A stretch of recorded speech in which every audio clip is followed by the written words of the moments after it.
मुई उठी पारबा नहीं किछु नहीं मोर के नहीं मोर पो नहीं मोर के नहीं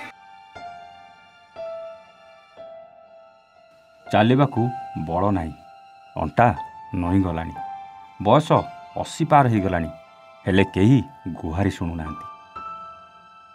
ବୟସର ଅପରାହ୍ନରେ ସରପଞ୍ଚଙ୍କଠାରୁ ଆରମ୍ଭ କରି ସରକାରୀ ବାବୁମାନଙ୍କୁ ବାରମ୍ବାର ଗୁହାରି କରୁଛନ୍ତି ହେଲେ ଏହି ବୁଢ଼ୀ ମାଉସୀଙ୍କ କଥା ଯେମିତି କାହା କାନରେ ପଡ଼ୁନି। ହଁ ଆଜ୍ଞା ଚମ ଧୁଡ଼ୁଧୁଡ଼ୁ ହୋଇଯାଇଛି ଆଉ ଥର ଥର ଗଳାରେ କହୁଛନ୍ତି ବ୍ୟାଙ୍କ ପାସ୍ ବହି ପରିବର୍ତ୍ତେ ହାତରେ ଭତ୍ତା ଟଙ୍କା ଦେବାକୁ। ହଁ ଆଜ୍ଞା ମୁଁ ବୁଢ଼ୀ ଲୋକ ମୁଁ ଚାଲି ବୁଲି ପାରୁନାହିଁ କି ମୋର କେହି ଲୋକ ବି ନାହାନ୍ତି ମୋର ଆଉ ବଡ଼ ବୟସ ବି ଆଜ୍ଞା ନାହିଁ ମୋତେ ବ୍ୟାଙ୍କ ଆକାଉଣ୍ଟ ଦରକାର ନାହିଁ ଆଜ୍ଞା ମୋତେ ଭତ୍ତା ଟଙ୍କା ଦରକାର। 6 କିଲୋମିଟର ଦୂରରେ ଥିବା ବ୍ୟାଙ୍କ ଆକାଉଣ୍ଟ ଦେବା ବଦଳରେ ମୋତେ ହାତରେ ଯଦି ମୋ ଭତ୍ତା ଟଙ୍କା ଦିଅନ୍ତେ ମୋତେ ସୁବିଧା ହୁଅନ୍ତା। ହଁ ଆଜ୍ଞା ଏମିତି କୋହଭରା କଥା କହି ଗୁହାରି କରୁଛନ୍ତି ଜଣେ 80 ବର୍ଷିଆ ବୃଦ୍ଧା ହିତାଧିକାରୀ କୌଶଲ୍ୟା ଦଣ୍ଡସେନା। କୌଶଲ୍ୟା ଦଣ୍ଡସେନା ଦୀର୍ଘ 2010 ମସିହାରୁ ଭତ୍ତା ପାଇ ଆସୁଛନ୍ତି ହେଲେ ବର୍ତ୍ତମାନ ତାଙ୍କ ବୟସ ବଢ଼ି ବଢ଼ି ଯିବା ଫଳରେ ଏବେ ସେ ଚଳପ୍ରଚଳ କରିବାରେ ସକ୍ଷମ ନାହାନ୍ତି।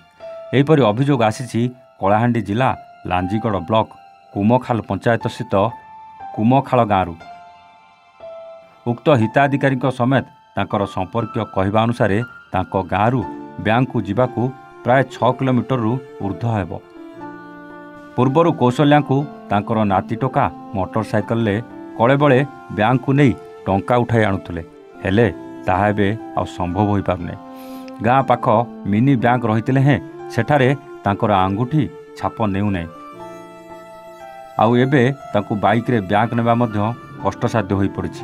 ତେଣୁ ତାଙ୍କୁ ବ୍ୟାଙ୍କ ପରିବର୍ତ୍ତେ ହାତରେ ଭତ୍ତା ଟଙ୍କା ଦିଆଯାଉ ବୋଲି ବହୁବାର ସରପଞ୍ଚ ଓ ପଞ୍ଚାୟତ ନିର୍ବାହୀ ଅଧିକାରୀଙ୍କ ନିକଟରେ ଗୁହାରି କରିଥିଲେ ହେଁ କେହି କର୍ଣ୍ଣପାତ କରୁନଥିବା ଗଣମାଧ୍ୟମ ସମ୍ମୁଖରେ ପ୍ରକାଶ କରିଛନ୍ତି। ଏନେଇ ଆମ ପ୍ରତିନିଧି ଫୋନ୍ ମାଧ୍ୟମରେ ଲାଞ୍ଜିଗଡ଼ ବିଏସ୍ଏସ୍ଓଙ୍କୁ ପଚାରିବାରୁ ଆସନ୍ତା ଏପ୍ରିଲ ମାସରୁ ସେ ବ୍ୟାଙ୍କକୁ ନ ଯାଇ ହାତରେ ନଗଦ ଭତ୍ତା ଟଙ୍କା ପାଇବାର ବ୍ୟବସ୍ଥା କରାଯିବ ବୋଲି। ତେବେ ଖବର ପ୍ରସାରଣ ପରେ କୌଶଲ୍ୟାଙ୍କୁ କେବେ ଘରେ ବା ହାତରେ ଭତ୍ତା ଟଙ୍କା ଦିଆଯାଉଛି ତାହା ଦେଖିବାକୁ ବାକି ରହିଲା।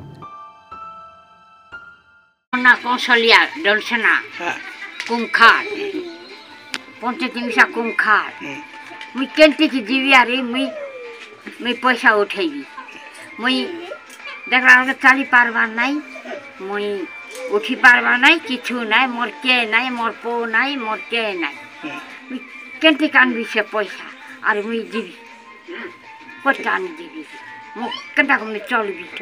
हमर गाँ होची कुमखाल मुई इटा दाबी करिছে যে मोर आई लागी मोर आई के बुढ़ी आई ताके मुई नाती गुडना किए नाई ना तार से उठी पारबा नहीं कि बसी पारबा नहीं ताके नहीं कि पासबुक ने नहीं कि पड़ुची पैसा એટલે तार फिंगर नेवा नहीं बैंक के गले फिंगर नेवा नहीं फिर नहीं कि पासबुक लॉक हो जाइछि तापर नहीं कि एतकी गोटे दाबी करुची जे ताके नहीं कि हाथे पैसा जनता मिलू। तो इटा रेगर केबे काके कहिछ पीओ के हला कि वीडियो के हला कि आपनकर सरपंच के हला कहिछ कि हाथे पैसा दिया जो बोली कोआ हैछि फिर ना कि डॉक्यूमेंट भी दिया हैछि पीओ बोलन वीडियो के दियो डॉक्यूमेंट वीडियो के दुई थर देलु ना फिर पीओ के भी आज भी आइबार मास के मेरवा बोला के आज जाइथिलु पंचायत के सेनो भी नहीं मिलला और सरपंच के भी कोआ हला सरपंच भी बोला नहीं वीडियो के देले हवा हेले ना कि किछि भी ही नहीं पार। लांजीगढ़ रु मलय बेणुआ का रिपोर्ट A1 ओडिया।